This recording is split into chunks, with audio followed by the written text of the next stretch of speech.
राजा न राज, पाना न पान, देवा न देव। उपमा महान चवर, छतर तख्त दे मालिक। जुगो जुग अटल, आदि श्री गुरु ग्रंथ साहिब जीओ महाराज। सतगुरां दी बख्शिश दे नाल आप सब संगत रुझेविਆਂ ਭਰਿਆ जीवन तो समा ਕੱਢਦੇ ਹੋਏ आण गुरु की हजूरी विच हर रोज सजदे हो। आओ गुरु की प्यारी साध संगत जीओ, सुरत टिकाइए गुरुदेव दे चरना दे अंदर। गुरुदेव जी कृपा करके आप ही वरतो, अपने जीवन दे विचार आप ही सिर महर परे हथ धर के करवा लो। गुरु की प्यारी साध संगत जीओ, सब तो पहला गुरु बख्शी फतेह प्रवान करो जी। वाहिगुरु जी का खालसा, वाहिगुरु जी की फतेह। धन धन गुरु गोबिंद सिंह जीओ महाराज। अरदास दे जो पहला शब्द है, जो आपा 9वें पातशाह तक पहुँचे हाँ। गुरु तेग बहादुर सिमरिया, घर नौ निध आवे धाए।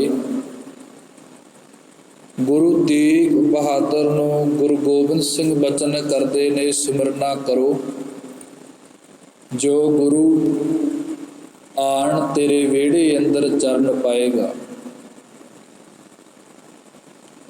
तको जरा पिंड है ससराम नगर, इत्थों दा रहन वाला भाई फग्गू। इस दा नाम इतिहास विच चाचा फग्गू भी आउंदा है। बड़ा सोहना घर बनवाया, अते जिहड़ा घर दा मेन दरवाजा सी, वड्डा गेट, इसने उस समय दे अंदर ही बड़ा उच्चा रखवाया सी। ते घर बना लिया, दरवाजा बना दिता, सारे दा सारा घर तैयार हो गया, पर इन्हें वसों ना करी। आखन वाले आखिया भी फग्गू घर बन गया, तैयार बर तैयार है, हुण तू इस दे विच वसों कर, रहना तां कर। उन्हें एक गल आखी, कहण लगे नहीं, जिन्ना चिर इस घर दे अंदर प्रभु जी आप गुरु तेग बहादुर साहब आप चरण पाउणगे, उन्ना चिर मैं इस घर विच वसों नहीं करनी, जिन्ना चिर आप गुरु नानक साहब की जोत इस घर दे अंदर चरण नहीं पाउंदे। पुछण वालियां पुछया भी चलो ठीक है, जिहड़ा हा दरवाजा इन्ना उच्चा रखिया है, इस दा कारण। उन्हें कहा सुनो, जदों गुरुदेव आउणगे मैं नहीं चाहुंदा गुरुदेव अपने घोड़े तो उतर के मेरे कोले मेरे घर आउण। मैं चाहुंदा हां मेरे गुरुदेव घोड़े दे समेत ही इस ग्रह अंदर चरण पाउण। ते फिर क्या फग्गू तेरी उम्र दिन ब दिन बीतती जा रही है, किथे गुरु ते किथे तू। उन्हां समयां विच किहड़ा सुनेहा भेजिया होना, अज वाला तो कोई सी नहीं। तो कहन लगे मैं बेनती करदा हाँ मेरे गुरुदेव आप घर विच आउण के ਚਰਨ ਪਾਉਣਗੇ। ਸਮਾਂ ਬੀਤਦਾ ਰਿਹਾ, ਉਮਰ ਵਡੇਰੀ ਹੋ ਗਈ ਫੱਗੂ ਦੀ। ਲੋਕ ਕਹਿਣ ਲੱਗੇ ਹੁਣ ਤਾਂ ਬੁਢੇਪੇ ਵਿੱਚ ਆ ਗਿਆ, ਹੁਣ ਇਸ ਹਿੰਡ ਨੂੰ ਛੱਡ ਦੇ, ਹੁਣ ਕੁਝ ਨਹੀਂ ਬਣਦਾ, ਵਸੋਂ ਕਰ ਲੈ। ਕਹਿਣ ਲੱਗੇ ਗੁਰੂ ਨਾਨਕ ਦੇ ਬਚਨ ਨੇ, ਗੁਰੂ ਜਦੋਂ ਇੱਕ ਵਾਰੀ ਸਿੱਖ ਦੀ ਬਾਂਹ ਪਕੜਦਾ ਹੈ ਛੱਡਦਾ ਨਹੀਂ। ਅਰਦਾਸ ਸਿੱਖ ਨੇ ਕਰ ਦਿੱਤੀ, ਗੁਰੂ ਪਹੁੰਚੇਗਾ ਜ਼ਰੂਰ। ਜਿਵੇਂ ਕੱਲ ਬੇਨਤੀ ਕੀਤੀ ਸੀ ਵੀ 6ਵੇਂ ਪਾਤਸ਼ਾਹ ਬਚਨ ਕਰਦੇ ਨੇ ਭਾਈ ਮੁਗਲੂ ਨੂੰ, ਅੰਮ੍ਰਿਤਸਰ ਦੀ ਧਰਤੀ ਤੇ ਤੇਰਾ ਮਰਨਾ ਸੰਭਾਲ ਲਵਾਂਗੇ। 9ਵੇਂ ਜਾਮੇ ਦੇ ਅੰਦਰ ਆਪ ਪਹੁੰਚ ਕੇ ਪਿੰਡ ਗੰਡੂਆਂ ਦੇ ਵਿੱਚ ਉਹਦਾ ਅੰਤਮ ਸਮਾਂ ਵੀ ਸੰਭਾਲਦੇ ਨੇ। ਬਚਨ ਦਾ ਸੂਰਾ ਗੁਰੂ ਪੂਰਾ ਹੈ ਜੀ। ਗੁਰਦੇਵ ਉੱਥੇ ਘੋੜੇ ਦੇ ਸਮੇਤ ਉਹਦੇ ਘਰੇ ਪਹੁੰਚੇ, ਦਰਸ਼ਨ ਦਿੱਤੇ। ਜਿਹੜਾ ਭਾਈ ਫੱਗੂ ਸੀ ਆ ਸੇਵਾ ਬੜੀ ਕਰਦਾ ਹੁੰਦਾ ਸੀ, ਕਿਉਂਕਿ ਆਲੇ ਦੁਆਲੇ ਪਿੰਡਾਂ 'ਚ ਜਾ ਕੇ ਇਹਨੇ ਪ੍ਰਚਾਰ ਵੀ ਕਰਨਾ ਤੇ ਦਸਵੰਧ ਦੀ ਮਾਇਆ ਇਕੱਠੀ ਕਰਕੇ ਇਹਨੇ ਗੁਰੂ ਚਰਨਾਂ ਅੰਦਰ ਭੇਜਣੀ ਵੀ ਹੁੰਦੀ ਸੀ। ਗੁਰਦੇਵ ਗਏ, ਗੁਰਦੇਵ ਦਾ ਆਦਰ ਸਤਿਕਾਰ ਤਨ ਮਨ ਨਾਲ ਕੀਤਾ ਤੇ ਭਾਈ ਫੱਗੂ ਕਹਿਣ ਲੱਗਿਆ, ਸਤਿਗੁਰੂ ਜੋ ਮੇਰੇ ਕੋਲੇ ਪਹਿਲਾਂ ਸੀ ਦਸਵੰਧ ਦੀ ਮਾਇਆ, ਮੈਂ ਨਾਲ ਦੀ ਨਾਲ ਪਹੁੰਚਾਉਂਦਾ ਰਿਹਾ, ਪਰ ਜਿਹੜੀ ਹੁਣ ਪਈ ਹੈ ਇਸ ਨੂੰ ਵੀ ਪ੍ਰਵਾਨ ਕਰੋ। ਜਿਹੜਾ ਕੁਛ ਸੀ ਉਸ ਕੋਲੇ ਉਹ ਇਕੱਠਾ ਕਰ ਕਰਕੇ ਗੁਰੂ ਤੇਗ ਬਹਾਦਰ ਸਾਹਿਬ ਜੀ ਦੇ ਚਰਨਾਂ ਤੇ ਰੱਖਦੇ ਰਿਹਾ। ਗੁਰੂ ਸਾਹਿਬ ਆ ਵੀ ਭੇਟਾ ਆ ਗਈ, ਉਹਨਾਂ ਸੰਗਤਾਂ ਵੱਲੋਂ ਆ ਭੇਟਾ ਆਈ, ਕਿਉਂਕਿ ਇਹ ਸੇਵਾ ਕਰਦਾ ਹੁੰਦਾ ਸੀ ਵੀ ਪ੍ਰਚਾਰ ਕਰਕੇ ਦਸਵੰਧ ਇਕੱਠਾ ਕਰਕੇ ਗੁਰੂ ਚਰਨਾਂ ਅੰਦਰ ਭੇਜਦਾ ਹੁੰਦਾ ਸੀ। ਤੇ ਸਾਰਾ ਕੁਝ ਜਦੋਂ ਆ ਗਿਆ ਤੇ ਹੱਥ ਜੋੜੇ ਗੁਰਦੇਵ, ਜਿੰਨਾ ਦਸਵੰਧ ਮੇਰੇ ਕੋਲ ਆਇਆ ਸੀ ਉਹ ਸਾਰੇ ਦਾ ਸਾਰਾ ਦਸਵੰਧ ਗੁਰੂ ਸਾਹਿਬ ਜੀ ਤੁਹਾਡੇ ਚਰਨਾਂ ਦੇ ਵਿੱਚ ਹਾਜ਼ਰ ਹੈ। ਗੁਰੂ ਸਾਹਿਬ ਨੇ ਕਿਹਾ ਵੀ ਜਿਹੜਾ ਦਸਵੰਧ ਦੀ ਮਾਇਆ ਸੀ ਪਹੁੰਚ ਗਈ, ਤੇ ਉਸਨੇ ਕਿਹਾ ਹਾਂਜੀ ਗੁਰਦੇਵ ਆ ਗਈ। ਕਹਿਣ ਲੱਗੇ ਕੁਝ ਰਹਿੰਦਾ ਹੈ ਯਾਦ ਕਰ। ਤੇ ਉਹਨੇ ਧਿਆਨ ਦੇ ਕੇ ਦੇਖਿਆ ਵੀ ਜਿਹੜਾ ਕੁਝ ਆਇਆ ਸੀ ਸੰਗਤਾਂ ਤੋਂ ਸਾਰਾ ਕੁਝ ਤਾਂ ਨਿਮਿਤ ਭੇਟਾ ਹੋ ਗਿਆ। ਗੁਰੂ ਸਾਹਿਬ ਫੇਰ ਬੋਲੇ, ਕਹਿਣ ਲੱਗੇ ਭਾਈ ਦੇਖ, ਧਿਆਨ ਦੇ ਵੀ ਵਾਕਈ ਆ ਗਿਆ। ਤੇ ਉਸਨੇ ਕਿਹਾ ਫੱਗੂ ਨੇ, ਗੁਰੂ ਸਾਹਿਬ ਜੀ ਸਾਰਾ ਕੁਝ ਆ ਗਿਆ। ਤੇ ਗੁਰਦੇਵ ਨੇ ਇੱਕ ਬਚਨ ਕਰਿਆ, ਫੱਗੂ ਉਹ ਜਿਹੜੇ ਵਿਹੜੇ ਦੇ ਵਿੱਚ ਬੇਰੀ ਖੜੀ ਹੈ ਉਹ ਕਿਵੇਂ? ਤੇ ਹੱਥ ਜੋੜ ਕੇ क्षमा ਮੰਗਦਾ ਹੈ, ਗੁਰਦੇਵ ਜੀ ਬਖਸ਼ ਲਓ, ਆ ਵੀ ਤੁਹਾਡੀ ਦਸਵੰਧ ਦੀ ਮਾਇਆ ਦੇ ਵਿੱਚੋਂ ਹੀ ਹੈ। ਹੁਣ ਮਨ ਵਿੱਚ ਸਵਾਲ ਉੱਠ ਗਿਆ ਵੀ ਬੇਰੀ ਦਸਵੰਧ ਦੇ ਵਿੱਚ ਕਿਵੇਂ ਆ ਗਈ? ਹੁਣ ਪੁੱਛਣ ਵਾਲਿਆਂ ਉਸ ਸਮੇਂ ਵੀ ਪੁੱਛਿਆ ਹੀ ਹੋਣਾ ਵੀ ਜਿਹੜਾ ਲੋਕਾਂ ਤੋਂ ਆਇਆ ਸੀ ਧਨ, ਜੋ ਪਦਾਰਥ ਦਸਵੰਧ ਵਿੱਚ ਆਏ ਸੀ ਉਹਨੇ ਸਾਰੇ ਗੁਰੂ ਦੇ ਨਿਮਿਤ ਭੇਟਾ ਕਰ ਦਿੱਤੇ। ਫਿਰ ਆ ਬੇਰੀ ਦਾ ਮਾਜਰਾ ਕੀ ਹੈ? ਸੰਗਤਾਂ ਪੁੱਛਿਆ ਦੱਸੋ ਗੁਰਦੇਵ ਜੀ, ਕਿਉਂਕਿ ਜਿੱਥੇ ਗੁਰਦੇਵ ਜੀ ਟਿਕਦੇ ਨੇ, ਕਿਉਂਕਿ ਫੁੱਲ ਹੋਵੇ ਭੌਰੇ ਆਪੇ ਆਣ ਇਕੱਠੇ ਹੁੰਦੇ ਨੇ। ਜਿੱਥੇ ਗੁਰਦੇਵ ਪਹੁੰਚਦੇ ਸੰਗਤਾਂ ਇਕੱਠ ਲਾਜ਼ਮੀ ਸੀ। ਸੰਗਤਾਂ ਪੁੱਛਿਆ ਗੁਰਦੇਵ ਕੀ ਮਾਜਰਾ ਹੈ ਬੇਰੀ ਵਾਲਾ, ਬੇਰੀ ਦਸਵੰਧ ਵਿੱਚ ਕਿਵੇਂ ਆਈ? ਤੇ ਗੁਰਦੇਵ ਕਿਹਾ ਵੀ ਇਸ ਚਾਚੇ ਫੱਗੂ ਤੋਂ ਹੀ ਪੁੱਛ ਲਓ ਵੀ ਕੀ ਕਾਰਨ ਹੈ। ਕਹਿਣ ਲੱਗੇ ਫੱਗੂ ਹੁਣ ਤੂੰ ਹੀ ਦੱਸ ਵੀ ਇਹ ਬੇਰੀ ਦਾ ਜੋ ਮਾਜਰਾ ਹੈ, ਦਸਵੰਧ ਵਿੱਚ ਬੇਰੀ ਕਿਵੇਂ ਆਈ? ਤੇ ਹੱਥ ਜੋੜ ਕੇ ਕਹਿੰਦਾ ਗੁਰਦੇਵ ਮੈਂ ਪ੍ਰਚਾਰ ਕਰਦਾ ਕਰਦਾ ਇੱਕ ਨਗਰ ਵਿੱਚ ਗਿਆ ਸਾਂ, ਧਿਆਨ ਦਿਓ। ਕਹਿਣ ਲੱਗੇ ਮੈਂ ਨਗਰ ਵਿੱਚ ਗਿਆ ਤੇ ਜਿਨ੍ਹਾਂ ਦਾ ਮਨ ਮੰਨਿਆ ਉਹਨਾਂ ਦਸਵੰਧ ਦੀ ਮਾਇਆ ਹਾਜ਼ਰ ਕੀਤੀ, ਜਿਨ੍ਹਾਂ ਦਾ ਨਹੀਂ ਮੰਨਿਆ, ਜਿਨ੍ਹਾਂ ਨੇ ਹੱਥ ਖੜੇ ਕੀਤੇ, ਅਸੀਂ ਫੇਰ ਵੀ ਆ ਗਏ। ਇੱਕ ਘਰ ਵਿੱਚ ਦਾ ਕਹਿੰਦਾ ਮੈਂ ਬੂਹਾ ਖੜਕਾਇਆ ਜਾ ਕੇ, ਬੂਹਾ ਖੁੱਲਿਆ, ਆਵਾਜ਼ ਆਈ, ਕੌਣ? ਅੱਗੋਂ ਗੁਰਦੇਵ ਤੇਰੇ ਸਿੱਖ ਨੇ ਕਿਹਾ, ਮੈਂ ਸਿੱਖ ਹਾਂ, ਗੁਰੂ ਨਾਨਕ ਸਾਹਿਬ ਦਾ ਦਸਵੰਧ ਦੀ ਮਾਇਆ ਇਕੱਠੀ ਪਏ ਕਰਦੇ ਹਾਂ। ਅੱਗੋਂ ਆਵਾਜ਼ ਆਈ ਤੇ ਕਹਿਣ ਲੱਗੇ ਸਾਡੇ ਘਰੇ ਕੋਈ ਬੰਦਾ ਨਹੀਂ, ਮੇਨ ਬੰਦਾ ਹੈ ਨਹੀਂ।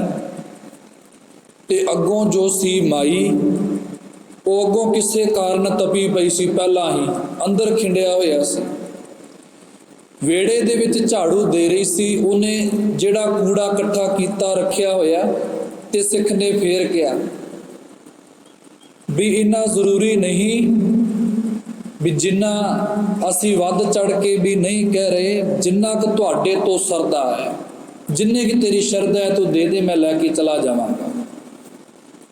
ਕਿਉਂਕਿ ਮਨ ਖਿੰਡੇ ਦੀ ਬਿਰਤੀ ਹੈ ਜੀ ਸਾਰੀ। ਇੱਕ ਮਨ ਜੁੜੇ ਦੀ ਬਿਰਤੀ ਜੋੜਦੀ ਹੈ। ਤੇ ਜਦੋਂ ਮਨ ਖਿੰਡ ਜਾਏ ਤੇ ਕਈਆਂ ਨੂੰ ਤੋੜ ਕੇ ਰੱਖਦੇ ਨੇ। ਇਨਸਾਨ ਹਮੇਸ਼ਾ ਟੁੱਟਣਾ ਤਾਂ ਹਾਮੀ ਭਰ ਕੇ ਟੁੱਟ ਜਾਂਦਾ ਹੈ, ਪਰ ਝੁਕਣਾ ਨਹੀਂ ਜ਼ਰੂਰੀ ਸਮਝਦਾ। ਜੇ ਝੁਕਣਾ ਜ਼ਰੂਰੀ ਸਮਝ ਜਾਏ ਤੇ ਅੱਜ ਤੱਕ ਕੋਈ ਟੁੱਟੇ ਹੀ ਨਾ। ਗੁਰਦੇਵ ਸੁਣਦੇ ਹੈ, ਚਾਚਾ ਫੱਗੂ ਸਾਰੀ ਦੀ ਸਾਰੀ ਜਿਹੜੀ ਕਹਾਣੀ ਵਾਪਰਦੀ ਉਹ ਦੱਸਦਾ ਹੈ। ਗੁਰਦੇਵ ਕਹਿਣ ਲੱਗੇ, ਸੰਗਤਾਂ ਪੁੱਛੀਆਂ ਫੇਰ ਕੀ ਹੋਇਆ? ਕਹਿਣ ਲੱਗੇ ਉਹ ਮਾਈ ਗੁੱਸੇ ਵਿੱਚ ਆਈ, ਉਹ ਕਹਿਣ ਲੱਗਿਆ ਲਿਆ ਸਿੱਖਾ ਤੇਰੀ ਝੋਲੀ ਕਰ। ਤੇ ਮੈਂ ਸੋਚਿਆ ਵੀ ਝੋਲੀ ਕਰਨ ਦਾ ਕਹਿੰਦੀ ਹੈ ਵੀ ਚਲੋ ਦਸਵੰਧ ਕੁਝ ਨਾ ਕੁਝ ਦੇਏਗੀ। ਕਹਿਣ ਲੱਗੇ ਮੈਂ ਉਸਦੇ ਅੱਗੇ ਝੋਲੀ ਅੱਡ ਲਈ, ਤੇ ਉਹਨੇ ਜਿਹੜਾ ਝਾੜੂ ਦੇ ਨਾਲ ਕਹਿੰਦਾ ਜਿਹੜਾ ਕੂੜਾ ਤੇ ਰੇਤਾ ਮਿੱਟੀ ਇਕੱਠਾ ਕਰਿਆ ਸੀ, ਉਹ ਚੁੱਕ ਕੇ ਕਹਿੰਦੇ ਮੇਰੀ ਝੋਲੀ ਅੰਦਰ ਪਾਤਾ। ਕਹਿੰਦੇ ਆ ਲੈ ਤੇਰਾ ਦਸਵੰਧ। ਤੇ ਕਹਿੰਦੇ ਮੈਂ ਉੱਥੋਂ ਮੁੜਿਆ, ਇੱਕ ਗੱਲ ਕਹਿ ਕੇ ਆਇਆ, ਤੇਰੇ ਆ ਵੀ ਥਾਏ ਪਈ। ਗੁਰਦੇਵ ਕਹਿਣ ਲੱਗੇ ਫੇਰ ਕੀ ਹੋਇਆ? ਸੰਗਤਾਂ ਹੀ ਪੁੱਛੀਆਂ ਬੇਰੀ ਦਾ ਫਿਰ ਕੀ ਮਾਜਰਾ ਰਹਿ ਗਿਆ? ਕਹਿਣ ਲੱਗੇ ਗੁਰਦੇਵ ਮੈਂ ਉਹ ਝੋਲੀ ਅੰਦਰ ਪਾ ਕੇ ਉਹ ਰੇਤਾ ਮਿੱਟੀ ਜਿਹੜਾ ਕੂੜਾ ਸੀ ਚੁੱਕ ਕੇ ਲਿਆਂਦਾ, ਘਰੇ ਆਉਂਦੇ ਸਾਰੀ ਕਹਿੰਦੇ ਮੈਨੂੰ ਪਾਣੀ ਵਿੱਚ ਮਿੱਟੀ ਨੂੰ ਧੋਤਾ। ਜਦੋਂ ਪਾਣੀ ਵਿੱਚ ਮਿੱਟੀ ਨੂੰ ਪਾਇਆ ਤੇ ਇਸ ਦੇ ਵਿੱਚ ਬੇਰ ਦੀ ਗਿਟਕ ਸੀ ਇੱਕ, ਤੇ ਮਨ ਵਿੱਚ ਆਇਆ ਬੇਰ ਦੀ ਗਿਟਕ ਕੀ ਕਰੀਏ, ਤੇ ਮੈਂ ਇਸ ਨੂੰ ਹੀ ਗੁਰੂ ਦਾ ਦਸਵੰਧ ਜਾਣ ਕੇ ਆਪਣੇ ਵਿਹੜੇ ਵਿੱਚ ਬੀਜ ਦਿੱਤੀ ਸੀ। ਤੇ ਤੁਹਾਡੀ ਕਿਰਪਾ ਦੇ ਨਾਲ ਗੁਰੂ ਸਾਹਿਬ ਮੈਂ ਇਸ ਬੇਰੀ ਨੂੰ ਪਾਣੀ ਪਾਉਂਦਾ ਰਿਹਾ, ਸੰਭਾਲ ਕਰਦਾ ਰਿਹਾ, ਸੰਭਾਲ ਕੀਤੀ ਵੀ ਆ ਵੀ ਗੁਰੂ ਦੀ ਦਸਵੰਧ ਦੀ ਮਾਇਆ ਹੈ। ਤੇ ਗੁਰੂ ਸਾਹਿਬ ਸੰਗਤਾਂ ਨੇ ਸਮਝ ਲਿਆ ਵੀ ਆਹ ਮਾਜਰਾ ਸੀ ਜੋ ਗੁਰਦੇਵ ਕਹਿੰਦੇ ਸੀ ਮੇਰੇ ਦਸਵੰਧ ਦੀ ਮਾਇਆ ਦੇ ਅੰਦਰ ਤੇਰੀ ਬੇਰੀ ਵੀ ਖੜੀ ਹੈ। ਤੇ ਹੱਥ ਜੋੜ ਕੇ ਕਹਿਣ ਲੱਗੇ ਗੁਰਦੇਵ ਜੋ ਆਹ ਦਾਨ ਦਿੱਤਾ ਕੀ ਆ ਤੇਰੇ ਦਰ ਤੇ ਪ੍ਰਵਾਨ ਹੈ? ਕਹਿਣ ਲੱਗੇ ਹਾਂ ਪ੍ਰਵਾਨ ਹੈ। ਤੇ ਚਾਚਾ ਫੱਗੂ ਹੱਥ ਜੋੜ ਕੇ ਡਿੱਗ ਪਿਆ ਚਰਨਾਂ ਤੇ, ਗੁਰਦੇਵ ਵਾਕਈ ਤੁਸੀਂ ਪਰਉਪਕਾਰੀ ਹੋ, ਜੋ ਇੱਥੇ ਕੂੜਾ ਵੀ ਆਣ ਝੋਲੀ ਅੰਦਰ ਦਾਨ ਕਰ ਜਾਂਦਾ ਤੂੰ ਉਹਨਾਂ ਨੂੰ ਵੀ ਭਾਗ ਲਾ ਦਿੰਦਾ। ਤੇ ਕਹਿਣ ਲੱਗੇ ਫੱਗੂ ਜੋ ਆ ਬੇਰੀ ਦੇ ਬੇਰ ਨੇ ਨਾ ਪ੍ਰਸ਼ਾਦ ਰੂਪੀ ਵਰਤਾਇਆ ਕਰੋ। ਸੰਗਤਾਂ ਨੂੰ ਵਰਤਾਉਂਦੇ ਵੀ ਰਹੇ। ਚੱਲਦੇ ਹੋਏ ਗੁਰੂਦੇਵ ਜਦੋਂ ਹੁਣ ਸੰਖੇਪ ਮਾਤਰ ਅਰਜ਼ ਕਰ ਰਹੇ ਹਾਂ। ਹੁਣ ਅਸਾਮ ਦੀ ਧਰਤੀ ਜਦੋਂ ਪਹੁੰਚੇ, ਇੱਥੇ ਟਿਕੇ ਗੁਰਦੇਵ। ਇੱਥੇ ਰਾਜਾ ਸੀ ਰਾਜਾ ਰਾਮ ਰਾਏ, ਬਹੁਤ ਧਨਾੜ ਅਤੇ ਸਦਕੀ ਸਿੱਖ ਬਣ ਚੁੱਕਾ ਸੀ। ਚਰਨਾਂ ਅੰਦਰ ਆਉਂਦਾ, ਸ਼ਬਦ ਸੁਣਦਾ। ਤੇ ਕਈ ਦਿਨ ਹੋ ਗਏ ਆਉਂਦਿਆਂ ਨੂੰ। ਮੂੰਹ ਤੇ ਇੱਕ ਅਲੱਗ ਤਰੀਕੇ ਦਾ ਫਿਕਰ ਜਾ ਪਿਆ ਖੜਾ ਹੈ, ਉਦਾਸੀ ਜੀ ਹੈ। ਗੁਰਦੇਵ ਪੁੱਛਣ ਲੱਗੇ ਉਦਾਸੀ ਕਾਹਦੀ? ਕਹਿਣ ਲੱਗੇ ਗੁਰੂ ਤੇਗ ਬਹਾਦਰ ਸਾਹਿਬ ਤੁਸੀਂ ਚਾਰ ਪਦਾਰਥਾਂ ਦੇ ਮਾਲਕ ਹੋ, ਸਰਬ ਕਲਾ ਸਮਰੱਥ ਹੋ, ਕੋਈ ਵੀ ਚੀਜ਼ ਤੁਹਾਡੇ ਤੋਂ ਵੱਖਰੀ ਲੈਦੀ ਨਹੀਂ। ਗੁਰਦੇਵ ਕਹਿਣ ਲੱਗੇ ਦੱਸ ਕੀ ਹੋਇਆ? ਗੁਰਦੇਵ ਜੀ ਰਾਜ ਭਾਗ ਬਹੁਤ ਹੈ, ਘਰੇ ਪੁੱਤਰ ਦੀ ਦਾਤ ਹੈ ਨਹੀਂ। ਮੈਂ ਆ, ਮੇਰੀ ਰਾਣੀ ਹੈ, ਦੋਨੇ ਬੈਠੇ ਆ, ਤੱਕਦੇ ਆ ਪ੍ਰਮਾਤਮਾ ਵੱਲ ਵੀ ਬਣੇਗਾ ਕੀ, ਰਾਜ ਭਾਗ ਨੂੰ ਸੰਭਾਲੇਗਾ ਕੌਣ। ਕਿਉਂਕਿ ਰਾਜੇ ਨੂੰ ਫਿਕਰ ਹੀ ਹੋਈ ਆ ਪੈ ਜਾਂਦਾ ਹੈ, ਮੇਰੇ ਬਾਅਦ ਮੇਰਾ ਪੁੱਤ ਹੀ ਜੇ ਇਸ ਰਾਜ ਭਾਗ ਦਾ ਮਾਲਕ ਬਣੇ ਤਾਂ ਗੱਲ ਠੀਕ ਹੈ। ਤੇ ਗੁਰਦੇਵ ਕਹਿਣ ਲੱਗੇ, ਹੁਣ ਇਹਨਾਂ ਦੇ ਹੱਥ ਵਿੱਚ ਇੱਕ ਛਾਪ ਸੀ ਜੋ ਗੁਰਦੇਵ ਕਦੇ ਸੱਜੇ ਹੱਥ ਕਰਦੇ, ਕਦੇ ਖੱਬੇ ਹੱਥ ਕਰਦੇ ਸੀ। ਵਿਦਵਾਨ ਜਨ ਭਾਈ ਵੀਰ ਸਿੰਘ ਕਹਿਣ ਲੱਗੇ, ਉਸ ਛਾਪ ਤੇ ਇੱਕ ਓਂਕਾਰ ਦੀ ਛਾਪ ਸੀ, ਛਪਿਆ ਹੋਇਆ ਸੀ ਇੱਕ ਓਂਕਾਰ। ਤੇ ਗੁਰਦੇਵ ਨੇ ਕਿਹਾ, ਕਹਿਣ ਲੱਗੇ, ਰਾਮ ਰਾਏ, ਜੇ ਗੁਰੂ ਨਾਨਕ ਤੁਠੇਗਾ ਤੇ ਪੁੱਤਰ ਜ਼ਰੂਰ ਹੋਏਗਾ। ਜੇ ਗੁਰੂ ਨਾਨਕ ਤੁਠੇਗਾ ਤੇ ਅਸਲ ਵਿੱਚ ਬੇਨਤੀ ਵਿੱਚ ਜ਼ੋਰ ਹੋਵੇ ਤੇ ਗੁਰੂ ਨਾਨਕ ਸਾਹਿਬ ਤਾਂ ਤੁੱਠੇ ਹੀ ਨੇ। ਇਹਨਾਂ ਦੇ ਹੱਥ ਤਾਂ ਸਦਾ ਉੱਪਰ ਹੀ ਨੇ ਸਿੱਖ ਦੇ, ਪਰ ਹੱਥ ਦੇ ਥੱਲੇ ਆਉਣ ਵਾਲੇ ਅਸੀਂ ਕੰਨੀ ਕਤਰਾਉਂਦੇ ਹਾਂ। ਤੇ ਗੁਰਦੇਵ ਨੇ ਕਿਹਾ, ਕਹਿਣ ਲੱਗੇ, ਆਹ ਦੇਖ, ਜੋ ਛਾਪ ਲਈ ਸੀ ਰਾਮ ਰਾਏ ਦੇ ਸਿਰ ਤੇ ਟਿਕਾਈ, ਸਿਰ ਤੇ ਟਿਕਾ ਕੇ ਕਹਿਣ ਲੱਗੇ, ਹੋਵੇਗਾ ਜ਼ਰੂਰ ਹੋਵੇਗਾ। ਤੇ ਰਾਮ ਰਾਏ ਨੇ ਕਿਹਾ, ਗੁਰਦੇਵ ਕਰੋ ਕਿਰਪਾ, ਫਿਰ ਨਿਸ਼ਾਨੀ ਤਾਂ ਦੱਸੋ ਵੀ ਜਿਹੜਾ ਘਰ ਆਵੇਗਾ ਨਿਸ਼ਾਨੀ ਕੀ ਹੈ। ਪਹਿਲਾ ਗੁਰਦੇਵ ਨੇ ਕਿਹਾ, ਉਹ ਵਾਕਈ ਤੇਰੇ ਘਰ ਵਿੱਚ ਇੱਕ ਸੱਚਾ ਬਾਲਕ ਆਵੇਗਾ, ਰੱਬੀ ਰੂਹ ਵਾਲਾ ਹੀ ਆਏਗਾ। ਗੁਰਦੇਵ ਫਿਰ ਨਿਸ਼ਾਨੀ ਕੀ ਹੋਏਗੀ ਉਹਦੀ? ਕਹਿਣ ਲੱਗੇ, ਨਿਸ਼ਾਨੀ ਉਹ ਹੋਵੇਗੀ, ਆਹ ਦੇਖ, ਜਿਹੜਾ ਇਸ ਛਾਪ ਦੇ ਉੱਤੇ ਛਪਿਆ ਹੋਇਆ ਇੱਕ ਓਂਕਾਰ ਹੈ ਨਾ, ਐਸਾ ਕਾਰ ਉਹਦੇ ਸਿਰ ਤੇ ਹੋਏਗਾ। ਕਹਿਣ ਲੱਗੇ, 7 ਬਚਨ। ਇਸ ਤੇ ਰਾਜਾ ਰਾਮ ਰਾਏ ਤੇ ਕਿਰਪਾ ਹੋਈ। 2 ਸਾਲਾਂ ਬਾਅਦ ਗੁਰੂ ਨਾਨਕ ਤੁੱਠੇ ਜਦੋਂ ਇਹਦੇ ਗ੍ਰਹਿ ਵਿੱਚ ਬਾਲਕ ਦਾ ਜਨਮ ਹੋਇਆ। ਜਦੋਂ ਇਸ਼ਨਾਨ ਕਰਾ ਕੇ ਦੇਖਿਆ ਤੇ ਵਾਕਈ ਸਿਰ ਤੇ ਛਾਪ ਸੀ।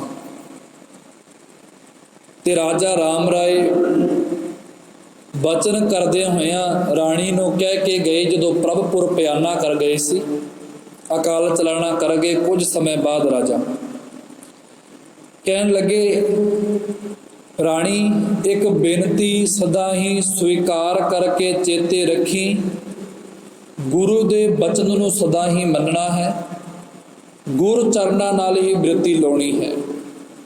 ਇਕਾਗਰਤਾ ਜਦੋਂ ਟਿਕੇ, ਕੇਵਲ ਗੁਰੂ ਦੇ ਚਰਨਾਂ ਅੰਦਰ ਹੀ ਧਿਆਨ ਹੋਵੇ। ਕਹਿਣ ਲੱਗੇ, 7 ਬਚਨ।